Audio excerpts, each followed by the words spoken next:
Hello guys, हम धातुओं और अधातुओं को उनके भौतिक और रासायनिक गुणधर्मों के आधार पर पढ़ चुके हैं। हमने रासायनिक गुणधर्मों के अंदर बहुत सारी रासायनिक अभिक्रियाएं भी देखी और भौतिक गुणधर्मों के अंदर उनके अलग अलग गुणों के बारे में अध्ययन किया। अब हम कुछ और अभिक्रियाओं के बारे में देखेंगे, जैसे कि धातुओं और अधातुओं की क्षारों के साथ में अभिक्रिया, है ना। क्षार से अभिक्रिया, तो जब धातु जो है वो क्षार से अभिक्रिया करता है, कोई भी धातु है जैसे कि जिंक है, Au है, Ag है, जिंक है, सोना है, चांदी है, कोई भी धातु ले ली, वो जब किसी भी क्षार जैसे कि NaOH ले लिया, अब किसी भी क्षार से क्या करता है, अभिक्रिया करता है, तो क्या देता है, हाइड्रोजन गैस देता है। यानी कि धातुओं की क्षार की अभिक्रिया के फलस्वरूप, धातुओं और क्षार की अभिक्रिया के फलस्वरूप हमें क्या प्राप्त होता है, हाइड्रोजन गैस प्राप्त होती है ना। अब हम देखते हैं कि अधातुएं क्षार से अभिक्रिया करके क्या देती हैं हमें। तो जब अधातु और क्षार की अभिक्रिया होती है तो यह अभिक्रिया बहुत ही जटिल यानी कि क्या होती है, कठिन होती है ना, यानी कि लगभग ना के बराबर ही होती है, अर्थात अधातु क्षार से अभिक्रियाएं नहीं करते हैं, है ना।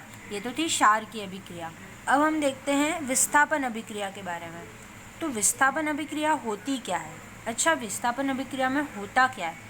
तो विस्थापन अभिक्रिया में यूँ होता है कि कोई भी अधिक क्रियाशील धातु, देखो कोई एक धातु है Fe, एक है CuSO4 का विलयन है, ठीक है। तो हमको क्या प्राप्त होगा यहाँ पे, FeSO4 प्लस Cu। ये कैसे प्राप्त हुआ ये देखना आप, है ना। तो देखो ये क्या है हमारे पास में, Fe यानी कि क्या है, फेरस का लैटिनम है, असल में ये क्या है, लोहा। लोहे की अभिक्रिया हमने किससे करवाई, कॉपर सल्फेट के विलयन से। कॉपर सल्फेट, कॉपर क्या है, तांबा, और SO4 सल्फेट, ठीक है, इससे अभिक्रिया करवाई। अच्छा, तो अब ये इससे अभिक्रिया करके और क्या देता है, FeSO4 और Cu देता है ना, FeSO4 और Cu देता है। अच्छा, ऐसा क्यों होता है? तो Fe जो है वो अधिक क्रियाशील धातु है, क्या है, अधिक क्रियाशील धातु, है ना, किससे, कॉपर से। इस वजह से Fe के साथ में SO4 आ जाता है और Cu अकेला रह जाता है। अच्छा, यानी कि क्या होता है, अधिक अभिक्रियाशील धातु जो है, अधिक अभिक्रियाशील धातु कम अभिक्रियाशील धातु को क्या कर देती है, विस्थापित कर देती है। तो देखो यहाँ पर एक और एक एग्जाम्पल देखते हैं हम, जैसे कि देखो ये क्या है, कॉपर सल्फेट CuSO4, हमने पहले लिया था Fe, अब हम क्या ले रहे हैं, जिंक Zn ले रहे हैं। अब देखो यहाँ पर भी जिंक जो है वो SO4 को क्या कर देगा, विस्थापित कर देगा। क्यों करेगा, क्योंकि ये जो जिंक है वो इस कॉपर से अधिक अभिक्रियाशील है, इस वजह से। अगर ये कम अभिक्रियाशील होता तो वो इसको विस्थापित नहीं करता, लेकिन ये क्या है, अधिक अभिक्रियाशील, इसलिए जिंक जो है वो SO4 को क्या कर देगा, विस्थापित कर देगा और ZnSO4 और Cu बना लेगा। पहले कॉपर सल्फेट का विलयन किस कलर का था, नीले कलर का, लेकिन क्या करता है, जो जिंक है, ये जिंक Zn वो कॉपर सल्फेट के नीले विलयन में से सल्फेट को क्या कर देता है, विस्थापित कर देता है। तो जो विलयन है वो क्या हो जाता है, रंगहीन, और जो कॉपर का लाल रंग होता है वो क्या होता है, शेष रह जाता है ना। ये एक बीकर लेते हैं, उसके अंदर में हम कॉपर सल्फेट का विलयन रखते हैं, फिर हम जिंक की एक छड़ डालते हैं, तो क्या होता है, यहाँ पे जिंक की छड़ पर SO4 क्या हो जाता है, विस्थापित हो जाता है। तो यहाँ पे तलवे में क्या रह जाता है, कॉपर, तो कॉपर का जो लाल रंग का चूर्ण है वो क्या रह जाता है, नीचे रह जाता है, ऐसे, है ना। अब देखो अब हम देखते हैं धातुओं और अधातुओं के उपयोग के बारे में, है ना। तो धातु का उपयोग मशीन, वाहनों, उपग्रह, साज सामान, पात्र, जल boiler, ETC etcetera etcetera etcetera, है ना। देखो जैसे मशीन के लिए हम लेते हैं, मशीन में आ गई जैसे कोई भी मशीन, फैक्ट्रियों में बहुत सारी मशीन होती है जिसमें हम धातुओं का प्रयोग करते हैं, जैसे कि लोहा है, जिंक है, अलग अलग धातुओं का प्रयोग करते हैं, एल्यूमिनियम है। वाहनों में भी अधिकतर धातुओं का प्रयोग किया जाता है, अलग अलग पुर्जे होते हैं ना, वो सब एल्यूमिनियम, लोहा, जिंक वगैरह अलग अलग चीज़ों के प्रयोग से बनाए जाते हैं, है ना। उसके बाद साज सामान, जैसे कि आभूषण होते हैं, साज सामान में क्या होता है, आभूषण आते हैं। आभूषण किससे बनते हैं, सोना और चांदी से। AU एंड AG, AU क्या होता है, सोना, और AG क्या होता है, चांदी, याद रखिएगा। और जल बॉयलर यानी कि वाटर बॉयलर, पानी गर्म करने का एक जग टाइप आता है ना, वो भी इलेक्ट्रिसिटी से चलता है ना उसमें। और अधातुओं के उपयोग के बारे में देखते हैं।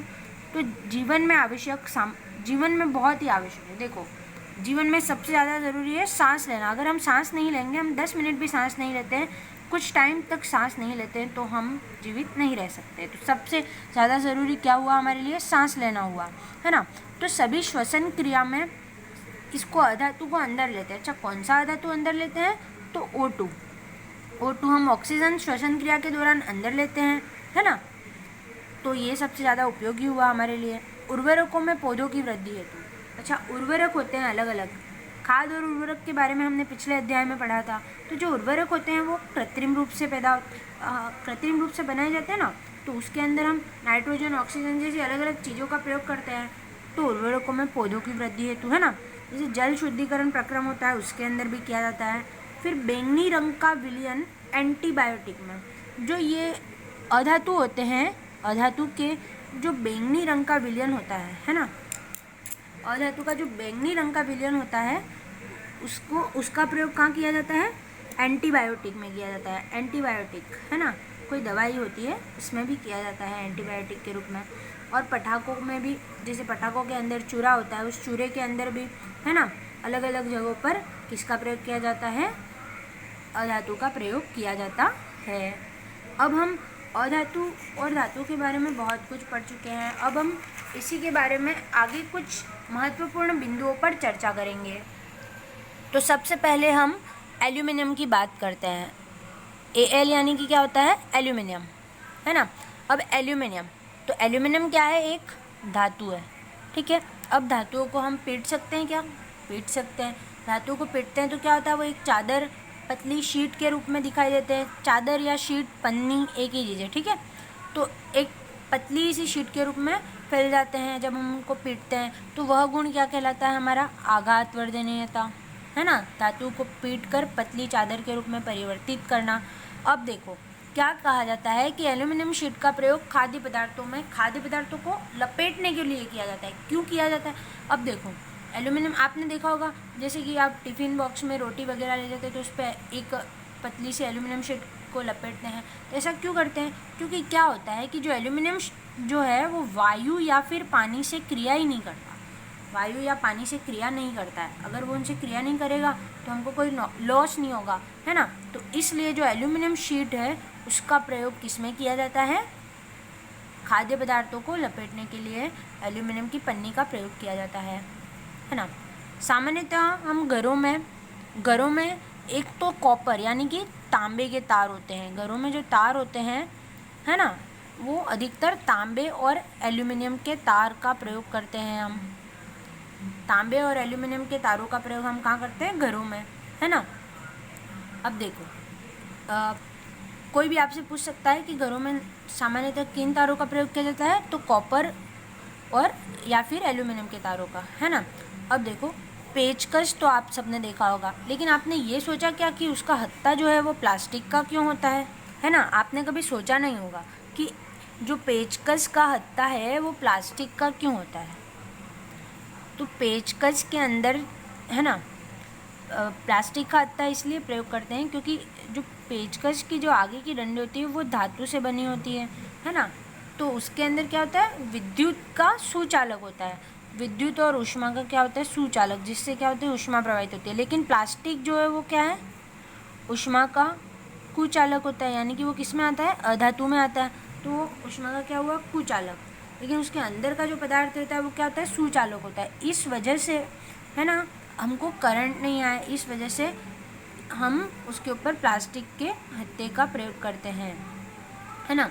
अब देखो हम धातु और अधातु के उदाहरण के बारे में देख लेते हैं कि कोई हमें पूछ ले धातु और अधातु के उदाहरण बताओ। तो धातु के उदाहरण है उसमें नॉर्मली फेरस, Fe, फेरस यानी कि क्या होता है, लोहा। फिर Cu यानी कि कॉपर, कॉपर यानी कि क्या होता है, तांबा, या आप लोग लिख लीजिएगा। Al यानी कि क्या होता है, एल्यूमिनियम, एल्यूमिनियम। Ca क्या है, कैल्शियम, है ना, कैल्शियम। Mg क्या है, मैग्नीशियम। तो ये अलग अलग क्या हैं, धातुओं के उदाहरण हैं, ठीक है। अब देखो अधातुओं के उदाहरण, तो एस फॉर क्या है, सल्फर। एस क्या है हमारा, सल्फर। सी क्या है, कार्बन। ये क्या है, ऑक्सीजन, ये तो आप सबको पता होगा। और ये पी क्या है, फॉस्फोरस। क्या है ये, फास्फोरस। और एक क्या है, कोयला। तो ये इसके उदाहरण हो गए, ये आपको याद रखना है। अच्छा देखो, अब हमने देखा था कि लोहे पर जंग लगता है, लेकिन कॉपर को भी अगर हम नम वायु में रख दें तो क्या होता है ना। यदि हम कॉपर यानी कि किसको, तांबे को, ठीक है। आप कॉपर, फिर याद रखना कॉपर को तांबा भी बोलते हैं, वरना कुछ और ही हो जाएगा, है ना। तो तांबे को लंबे समय तक नमी में रखने से उस पर क्या होता है, हरे रंग की परत चढ़ जाती है, हरे रंग की परत उस पर चढ़ जाती है। अब वो कैसे होता है, तो देखो Cu यानी कि कॉपर, तांबा, वो जब नमी में होता है, नम वायु के लिए देखो जल होता है, कार्बन डाइऑक्साइड होती है और ऑक्सीजन होती है, इन तीनों का मिश्रण क्या हो गया, नम वायु, ठीक है। अब जल, कार्बन डाइऑक्साइड और ऑक्सीजन जब कॉपर से अभिक्रिया करते हैं तो क्या बनता है, CuOH का होल ट्वाइस, है ना, और CuCO3, है ना। तो ये कॉपर हाइड्रोक्साइड क्या बना, ये कॉपर हाइड्रोक्साइड। और ये क्या बना, कॉपर कार्बोनेट, शायद इसको क्यूप्रिक कार्बोनेट भी बोलते हैं। तो इन दोनों का जो मिश्रण बना, इन दोनों का जो मिश्रण बना वो क्या हुआ, हरा रंग। इन दोनों के मिश्रण के फलस्वरूप हरा रंग हमें दिखाई देता है जब कॉपर अधिक समय तक नमी में रह जाता है तो। अच्छा देखो, जो Fe यानी कि फेरस, लोहा, कॉपर से अधिक क्रियाशील है, ठीक है। ये बात आपको ध्यान रखनी है कि फेरस यानी कि लोहा जो है वो कॉपर से अधिक अभिक्रियाशील है। ये बात आपको मैंने एक समीकरण आगे दिखाया था कि जब Fe प्लस CuSO4 जब ये रिएक्शन होती है तो क्या बनता है, FeSO4 प्लस Cu। ऐसा क्यों होता है, यहाँ पे विस्थापन अभिक्रिया होती है, उसमें FeSO4 से FeSO4 को क्या कर देता है, Fe जो है वो विस्थापन कर देता है। विस्थापित कैसे कर देता है, क्योंकि जो Fe है वो कैसी है, अधिक अभिक्रियाशील है कॉपर की तुलना में, इस वजह से वो उसको विस्थापित कर देता है। ये बात आपको ध्यान रखनी है, ठीक है। अब देखो, फास्फोरस को जल में रखने का कारण, जो फास्फोरस होता है उसको जल में क्यों डुबो के रखा जाता है, ऐसा आपसे कोई पूछ ले तो आप क्या जवाब देंगे, क्योंकि फास्फोरस जो होता है वो बहुत अधिक सक्रिय धातु है ना। अगर फास्फोरस जो है वो बहुत अधिक सक्रिय धातु है, यानी कि अगर उसको खुला छोड़ दें तो क्या होता है, आँख पकड़ लेता है। खुला छोड़ दें यानी कि जब वो वायु के संपर्क में आती है तो उसमें क्या हो जाता है, वो आँख पकड़ लेता है, और उसको ऑक्सीजन के संपर्क से बचाने के लिए, है ना, जो उसमें ऑक्सीजन का संपर्क आता है, वायु के संपर्क में आते हैं, तो उससे बचाने के लिए उसको जल में डुबोकर रखा जाता है। इमर्शन रॉड जो है उसको धातु से क्यों बनाया जाता है ना। इमर्शन रॉड को धातु से क्यों बनाया जाता है, तो इमर्शन रॉड को धातु से इसलिए बनाया जाता है क्योंकि धातु जो होती है वो ऊष्मा और विद्युत दोनों की क्या होती है, सुचालक होती है। इमर्शन रॉड का प्रयोग पानी को गर्म करने में, है ना, किया जाता है। तो क्या होता है इससे कि ऊष्मा और विद्युत की सुचालक होने से वो गर्म क्या हो जाती है, जल्दी से गर्म हो जाती है ना। तो इसलिए इमर्शन रॉड जो होती है वो किससे बनी होती है, धातु से बनी होती है, ठीक है, जो उसकी हीट गर्म होने के लिए भी लाभदायक है। अब देखो, जो नींबू होता है, नींबू उसका अचार बनता है उसको एल्यूमिनियम के पात्र में रखा जाना चाहिए या नहीं? आप एक बार सोचो तो देखो कि एल्यूमिनियम के पात्र में हम नींबू के अचार को नहीं रख सकते हैं। क्यों नहीं रख सकते हैं? तो देखो, एल्यूमिनियम के पात्र में हम नींबू के अचार को नहीं रख सकते हैं क्योंकि जो नींबू होता है उसमें क्या होता है? अम्ल होता है। अब एल्यूमिनियम का पात्र, एल्यूमिनियम और अम्ल दोनों क्रिया करके क्या बना देते हैं? विषैला पदार्थ, जो हमारे लिए क्या होता है? घातक हो सकता है, स्वास्थ्यवर्धक नहीं होता है, ऐसा विषैला पदार्थ निर्मित करते हैं। तो इस वजह से नींबू के अचार को एल्यूमिनियम के पात्र में नहीं रखा जाता है। ठीक है, ये बात ध्यान रखिएगा आप। अब देखो, आभूषण साफ करने में, है ना, अब देखो अगर आप कोई आभूषण है उसको, जैसे कि कोई सोने का हार वगैरह ले लिया, है ना, सोना ले लिया, सोने का कोई भी हार वगैरह कोई भी आभूषण ले लिया, उसको आप सुनार की दुकान पर जाते हैं और उसको मतलब पॉलिश करवाने के लिए देते हैं ना।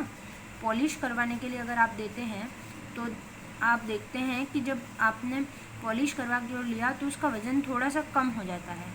तो इसका क्या कारण होता है? तो आभूषण साफ करने के लिए सुनार होते हैं वो एक्वा रेजिया विलयन का प्रयोग करते हैं। किसका प्रयोग करते हैं? एक्वा रेजिया विलयन का प्रयोग करते हैं।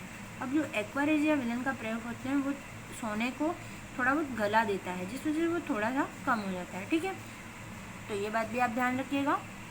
अब देखो, तनु H2SO4 को, तनु H2SO4 जो होता है उसको कॉपर प्लेट पर डालने पर क्या होता है? देखो, जब तनु H2SO4 ले लिया, अब कॉपर प्लेट पर डालना है तो कॉपर ले लिया अपन रिएक्शन करवा के देख लेते हैं। केमिस्ट्री में वैसे भी रिएक्शंस होती हैं, तो रिएक्शन से हमारा हर सॉल्यूशन लगभग हो जाता है। तो देखो, H2SO4 और Cu दोनों की बात चल रही है, तो अब Cu जो है वो क्या बना देगा? CuSO4 को क्या कर लेगा?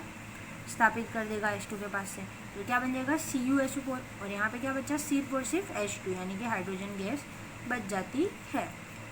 ठीक है, अब देखो, इतने सारे महत्वपूर्ण बिंदु बात कर ली। अब एक अंतिम बिंदु के बारे में हम देखते हैं। अच्छा, तो देखो, सोडियम जो होता है, सोडियम यानी कि Na, है ना। अब Na और एक पोटेशियम भी, उसकी भी बात कर लेंगे, पर पहले देखो सोडियम के बारे में बात करते हैं। अब सोडियम को किस में पता है? केरोसिन में। केरोसिन यानी कि क्या होता है? मिट्टी का तेल। उसके अंदर क्या करते हैं? डुबो कर रखते हैं। क्या करते हैं? डुबो कर रखते हैं। तो ऐसा क्यों किया जाता है? तो सोडियम को केरोसिन के तेल या फिर मिट्टी के तेल में क्यों डुबो कर रखा जाता है? क्यों? तो क्योंकि सोडियम जो होता है वो क्या है? बहुत ही अधिक क्रियाशील है। क्या है? अधिक क्रियाशील धातु है। अधिक क्रियाशील धातु है। अब देखो, जो अधिक क्रियाशील धातु है वो वायु में, नमी में क्या कर लेते हैं? बहुत क्रिया कर लेते हैं, और अगर उन पे जल जैसी मतलब नमी, अगर नमी से उनका संपर्क होता है तो क्या कर लेते हैं? क्रिया कर लेते हैं और विस्फोट कर डालते हैं, है ना। तो इस वजह से केरोसिन के तेल में सोडियम को डुबो कर रखा जाता है, क्योंकि सोडियम क्या है? बहुत ही अधिक क्रियाशील धातु है। इस तरह से पोटेशियम जो होता है उसको भी डुबो कर रखा जाता है, क्योंकि वो भी बहुत ही अधिक क्रियाशील धातु है ना। तो हमने बहुत सारे बिंदुओं के बारे में चर्चा की। हमने अलग अलग बिंदुओं पर रासायनिक और भौतिक गुणों के बारे में भी बहुत कुछ देखा, है ना। तो इस तरह से हमारा चैप्टर पूरा होता है ये वाला। और ये देखिए आप, सोडियम को केरोसिन में डुबो के रखने के कारण यहाँ पर देख लीजिए आप, क्योंकि वो किससे क्रिया कर लेता है? O2 और H2O से तीव्रता से क्रिया कर लेता है, और क्या देता है? NaOH और H2 गैस देता है, और क्या करता है? आग पकड़ लेता है। मैंने कहा था ना आपको, विस्फोटक होता है जो जल से क्रिया कर लेता है और वो आग पकड़ लेता है। और सोडियम का वायु से संपर्क तोड़ने के लिए उसको किस में रखते हैं? केरोसिन में रखते हैं, और पोटेशियम को भी रखा जाता है। तो यहीं पर आपका चैप्टर ख़त्म होता है। Thank you.